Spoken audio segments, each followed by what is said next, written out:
Hola a todos, bienvenidos otra vez a mi canal que es Yari Silver. No me canso de decir lo agradecida que estoy porque estén aquí nuevamente. También por todo el apoyo que estoy recibiendo de ustedes en la cajita de comentarios. Y si eres nuevo por aquí, bienvenido. No olvides suscribirte y dejar tu like. También activar la campanita. Por aquí también les dejo mis redes sociales para que vayan a seguirme porque pienso traer más contenido. También les agradecería muchísimo si se pasan por la cajita de comentarios a sugerirme algún tema o caso que quisieran que les traiga en este canal. Y bueno, hoy les traigo el caso del asesino del granero rojo. Este es un caso antiguo del año de 1827 y que se resolvió de una manera, puede decirse, paranormal. No les quiero hacer spoiler, pero solo quería decirles que este caso se me hizo muy interesante y disfruté muchísimo durante la investigación. Y sin nada más que decir, vamos al video.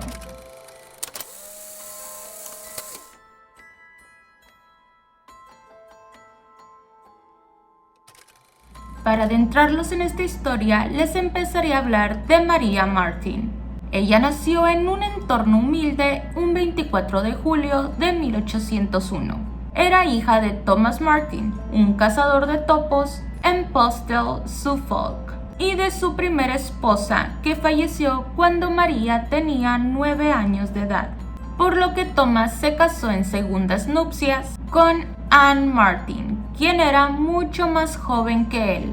En cuanto a María, sabemos que era una chica muy guapa e inteligente, incluso que sabía leer y escribir, lo cual es algo increíble teniendo en cuenta que en esa época las mujeres no tenían esos privilegios, acaso que nacieran en clases sociales altas.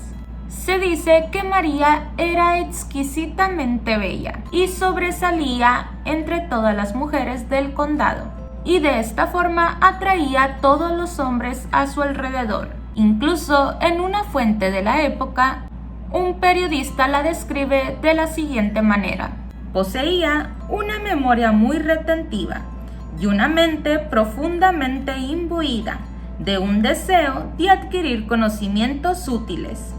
Hay muchas razones para creer que si hubiera recibido una educación adecuada, habría sido una mujer consumada.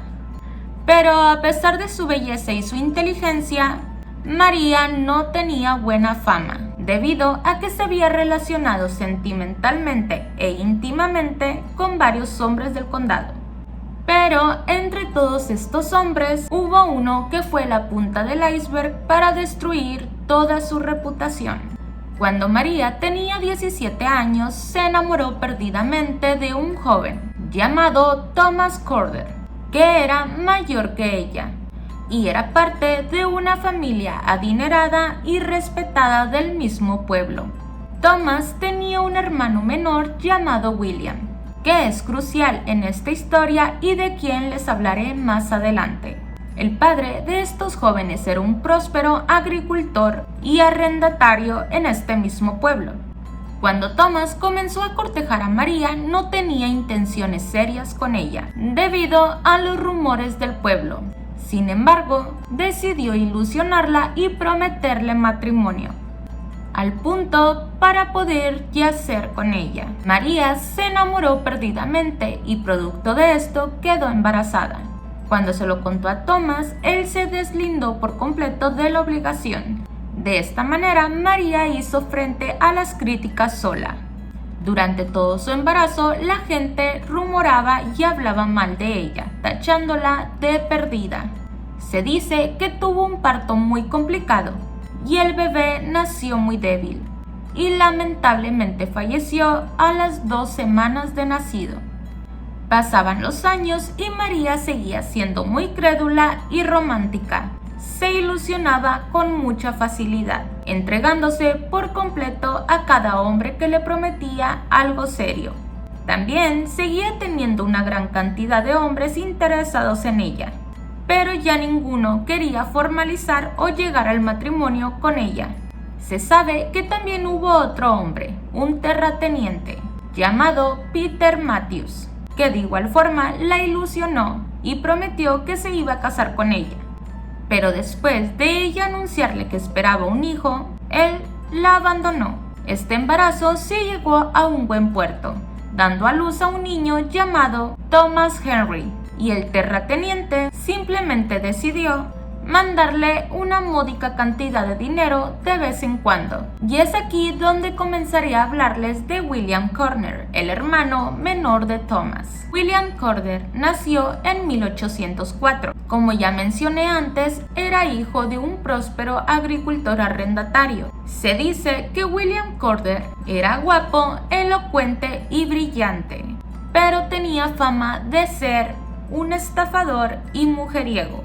En la escuela ganó el sobrenombre de Foxy, que se traduciría como zorro, porque lo consideraban muy astuto, sobre todo para las cosas malas, y porque en alguna ocasión había vendido de manera fraudulenta los cerdos de su padre, y en otra ocasión también había falsificado cheques. Si bien su padre había arreglado el asunto sin involucrar a la ley, Corder no había cambiado en nada su comportamiento, así que su padre se desesperó y lo mandó a Londres para encontrar trabajo o ir al mar.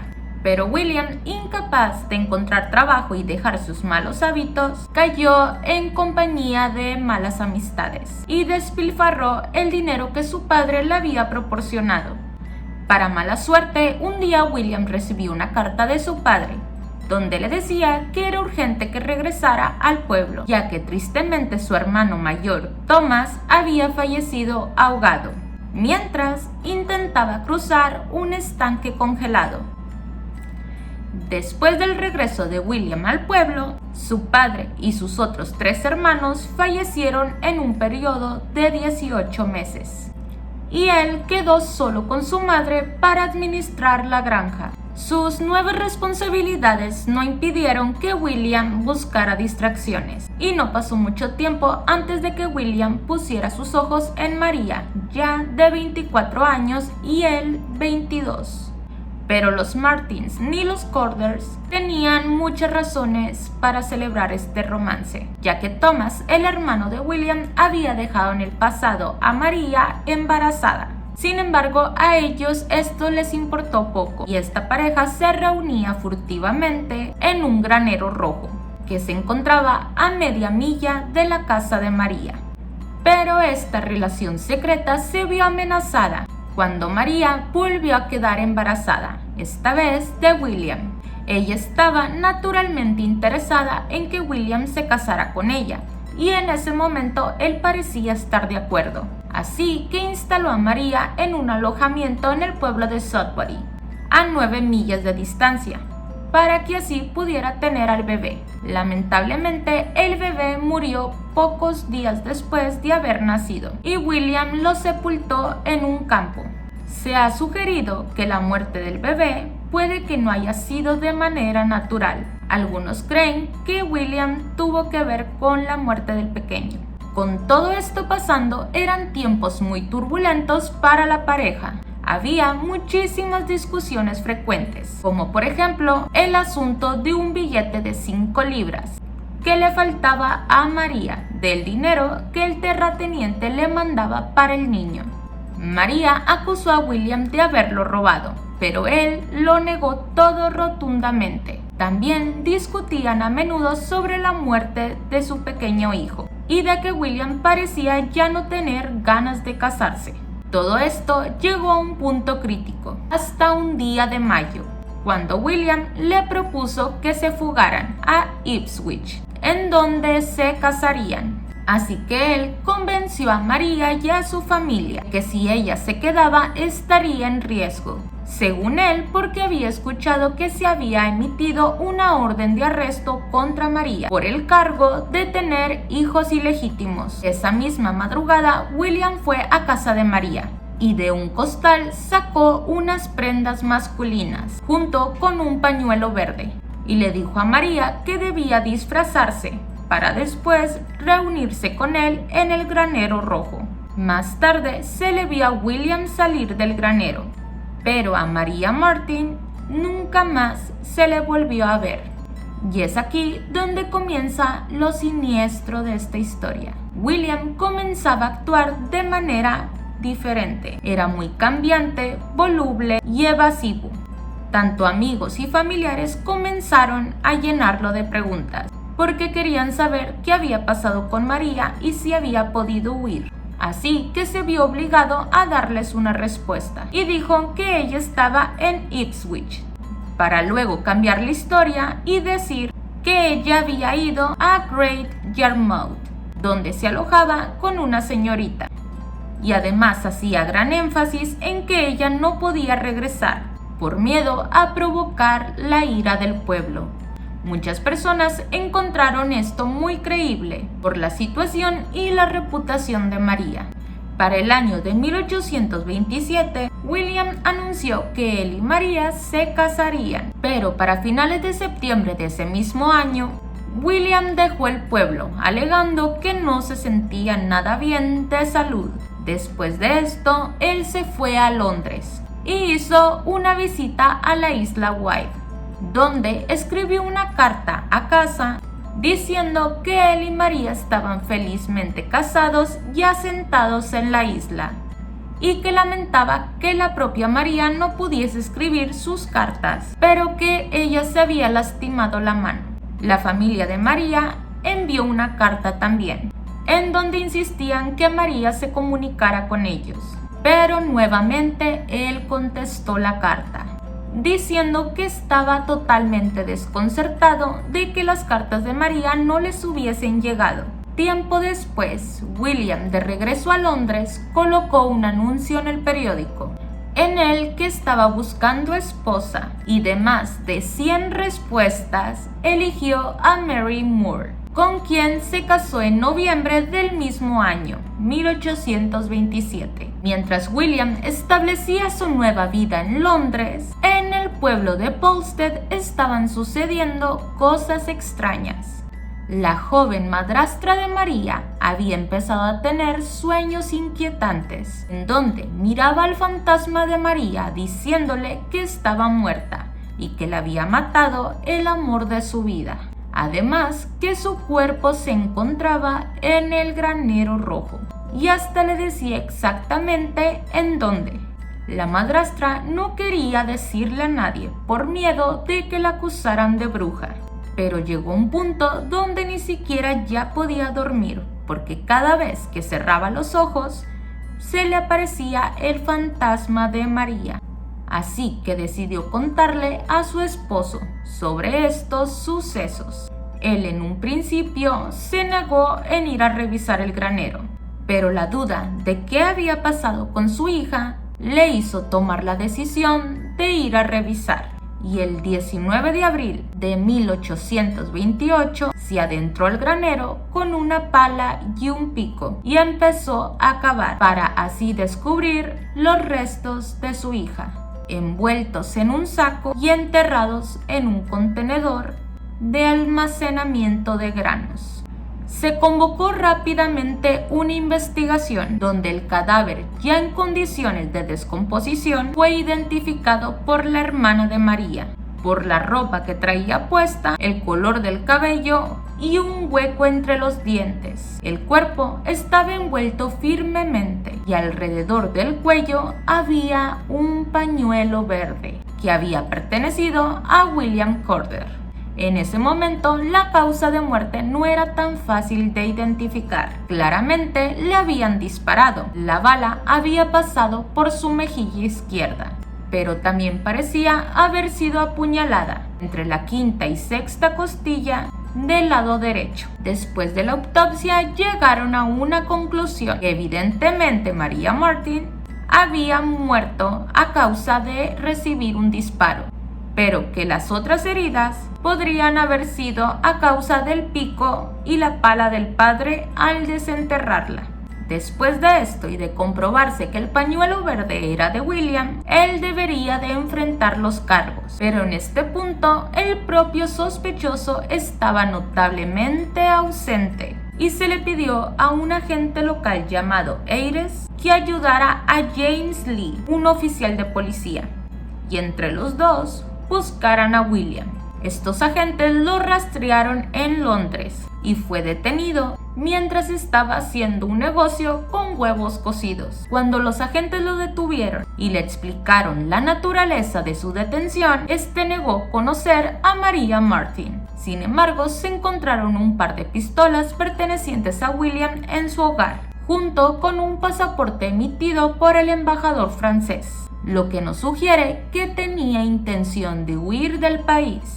William fue devuelto a su pueblo, confinado, mientras se hacían los preparativos para su juicio. Para este momento, los horribles detalles del asesinato habían circulado a lo largo y ancho del pueblo, incluso a los alrededores. Un periodista llamado James Curtis escribió un largo relato del caso, hablando con el propio William y pasando 2 semanas con él. La prensa local, como la de los pueblos cercanos, se conmocionaron con la historia. Estos fueron los principios de una industria que pronto produciría recuerdos, desde baladas, espectáculos de marionetas, como modelos de cerámica del Granero Rojo. También obras de teatro y melodramas en toda la regla. Todo esto sucedió incluso antes de que William llegara al juicio. En medio de esta conmoción, el 7 de agosto de 1828, finalmente William Corder fue enjuiciado. La ciudad estaba llena de las partes interesadas. La gente llegó de todas partes y los hoteles hasta tuvieron que subir el precio de sus habitaciones debido a la alta demanda. La admisión al juicio fue solo con boleto y a las mujeres se les negó la entrada. Tal fue la fascinación del caso que los funcionarios tardaron más de media hora en abrirse camino a través de las multitudes y poder entrar a la sala del tribunal. En el juicio, William Corder, vestido con un traje nuevo y unas gafas que le daban una apariencia estudiosa, se veía pálido mientras escuchaba los 10 cargos de asesinato que le imponía la corte. Después de que se presentara el caso en su contra, el propio William ofreció su defensa, en el que protestó que la opinión había sido pervertida por los informes de los periódicos publicados antes del juicio. Dijo: "Me han descrito como el más depravado de los monstruos humanos. Aunque la causa exacta de la muerte de María seguía sin ser probada, Corder fue declarado culpable y el juez Alexander lo condenó a la horca. Además, decretó que su cuerpo muerto fuera disectado y anatomizado". William, que había mantenido su postura hasta este punto, parecía no creer lo que escuchaba. Que lo colgaran era una cosa, pero que fuera disectado y negado a una tumba le parecía demasiado. La fecha de la ejecución se fijó solo 3 días después. La ejecución de Corder fue tan llamativa como su juicio. Los espectadores, ansiosos por un buen lugar, comenzaron a llegar desde la mañana, lunes 11 de agosto, y la multitud dentro y alrededor de la prisión se estimaba entre 20,000 personas, siendo así lo suficientemente grande como para que se abriera una nueva puerta en la pared para permitir el acceso directo a la horca. William había pasado sus últimos días de incertidumbre. El capellán y el gobernador de la prisión habían sido insistentes en obtener una confesión, y sus intentos dieron fruto cuando William confesó haber disparado accidentalmente a María durante una pelea. La muerte de William no fue fácil. Una vez la soga en su cuello, el verdugo sostuvo sus piernas mientras moría. Después de que el cuerpo estuviera suspendido durante 1 hora, fue retirado y transportado a Sheer Hall, donde se le hizo una incisión a lo largo del abdomen para exponer al público sus músculos. Miles de personas pasaron ansiosas a poner sus ojos en el hombre que había acabado con la vida de Maria Martins. A pesar de la confesión coaccionada por William, quedan algunas dudas, particularmente centrada en la madrastra de María y en sus sueños proféticos. Ahora, en lo personal, yo creo mucho en lo paranormal y es un tema que me encanta. Pero durante la investigación de este caso encontré varias fuentes que sugerían que posiblemente la madrastra también había podido tener una conexión amorosa con William. Y puede ser porque la madrastra de María era muy joven, o sea, solo era un año mayor que María.